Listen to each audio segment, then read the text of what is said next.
sants de l'església de Sant Antoni. Ja a les 10 plens estaven de gom a gom i la gent tot fent fresa i movent xivarri s'esperava per veure passar els 3 tombs.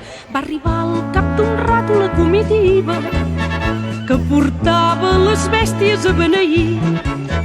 Feien tots molta tropa, però era el meu nòvio el que més cors de llauna feia patir.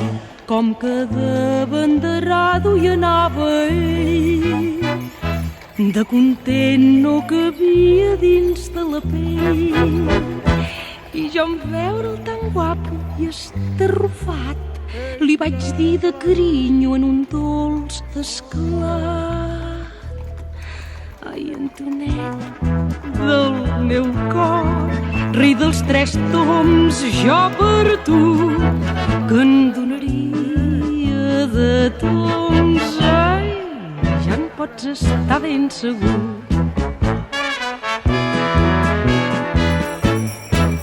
Com que el sant del meu nòvio aquell dia era, vam anar a celebrar-ho a Sant Agustí. Érem 13 a la taula, més ell va dir-me: la més vella és ta mare, no cal patir. Quin gastet el molt pla del costat em feia, però la mare badava i no el veia ell. Doncs prou feina tenia en drapar la dona, que es va clavar per postres 4 tortells. Al sortir al cine Diana ens en vam anar, i allà sí que el cotxer se'n va desbocar. I per no disgustar-lo, jo sóc així, m'ho vaig prendre amb paciència i fins li vaig dir:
Porten canya, són canyes.